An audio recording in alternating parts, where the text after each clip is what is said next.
السلام علیکم جی۔ آج میں آپ کو بتاتا ہوں کہ ہمارے پاکستان میں ہم لوگوں کی پیچھے رہ جانے کی وجہ کیا ہے، اور جو یورپ کے لوگ ہیں یا جو امریکہ کے لوگ ہیں یا جو گورے ہیں، انگریز ہیں، وہ آگے کیوں بڑھ رہے ہیں، ان کی کامیابی کی وجہ کیا ہے۔ اللہ تعالیٰ نے چند اصول بنائے ہوئے ہیں۔ اللہ تعالیٰ کسی کی محنت کو ضائع نہیں جانے دیتا، چاہے وہ ہندو ہے، چاہے وہ کرسچن ہے، چاہے وہ مسلم ہے۔ بے شک مسلمان راہ راست پہ ہیں، لیکن اگر مسلمان محنت نہیں کرتا، مسلمان حد حرامی کرتا ہے، مسلمان حرام کی کمائی کماتا ہے، مسلمان کسی کے ساتھ ظلم و زیادتی کرتا ہے، تو اللہ تعالیٰ کے قانون سب کے لیے سیم ہیں۔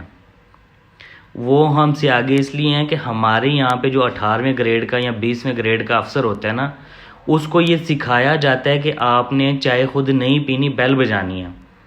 اس کو سکھایا جاتا ہے کہ آپ افسر ہیں، آپ نے خود کو غرور تکبر میں رکھنا ہے، باقیوں کو نیچا دکھانا ہے۔ اس کو یہ سمجھایا جاتا ہے کہ جو چیز آپ کی گردن میں سری ہے وہ کسی اور کی گردن میں نہیں ہے، اور اللہ تعالیٰ کا قانون ہے کہ غرور اور تکبر جو ہے نا، وہ انسان کو مٹی میں ملا دیتا ہے۔ ہم لوگوں کی ناکامی کی وجہ یہی ہے۔ اس کو یہ سکھایا جاتا ہے کہ آپ ایک بڑے افسر ہو، باقی حقیر ہیں۔ یقین جانیں، جب آپ میں عاجزی آ جائے گی، جب آپ میں انکساری آ جائے گی، جب آپ میں سادگی آ جائے گی، اللہ تعالیٰ آپ کو بڑا نوازے گا۔ میں نے بہت سارے لوگوں کی ناکامی کے پیچھے وجہ دیکھی ہے کہ ان کا غرور اور تکبر ان کو لے ڈوبا۔ اللہ تعالیٰ کو یہ چیز پسند نہیں ہے۔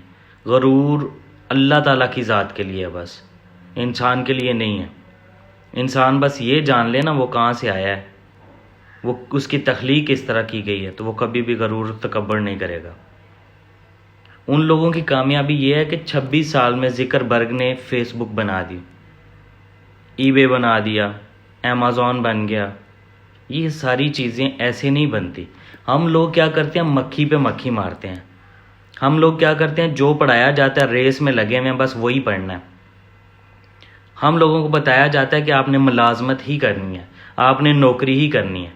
کبھی یہ بتایا ہی نہیں گیا کہ آپ کے اندر کوئی ہنر بھی ہونا چاہیے، آپ نے بزنس کرنا ہے۔ کبھی یہ بتایا ہی نہیں گیا کہ یار کچھ ڈیفرنٹ کرو، کاپی کرنا چھوڑ دو، کاپی کیٹ نہیں ہو آپ۔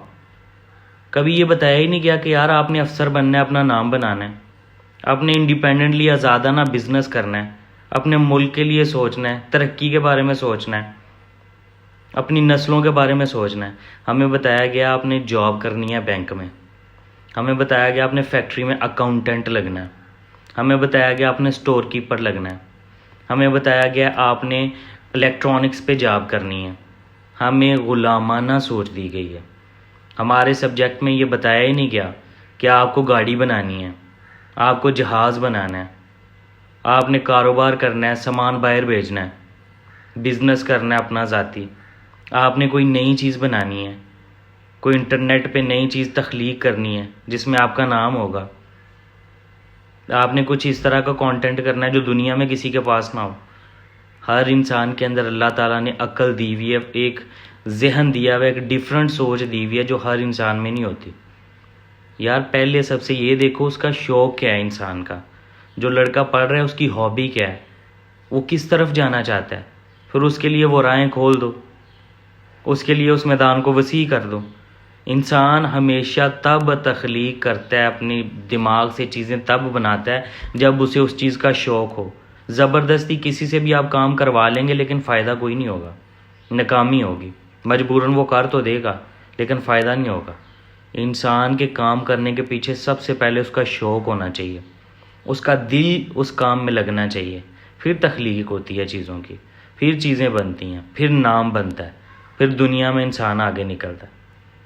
اور اگر کوئی کام کرنے ہوئے بندہ فیل ہو جاتا ہے یا اس کا پروجیکٹ کمپلیٹ نہیں ہوتا، وہ پاس نہیں ہوتا، اس کو ناکامی ملتی ہے، اس کا مطلب یہ نہیں ہے کہ وہ ناکام ہو گیا، اس کو مایوس ہونا ہے، نہیں۔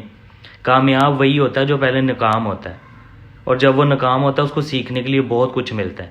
مایوس نہیں ہونا چاہیے۔ اللہ تعالیٰ کی رحمت بہت وسیع ہے، انسان کو محنت کرنی چاہیے، ایک نہ ایک دن وہ کامیاب ہوتا ہے، اور جب وہ کامیاب ہوتا ہے تو پوری دنیا دیکھتی ہے اس کو۔ میرے میسج کو آگے پھیلائیں تاکہ بہت سارے لوگوں کا بھلا ہو۔ جزاک اللہ۔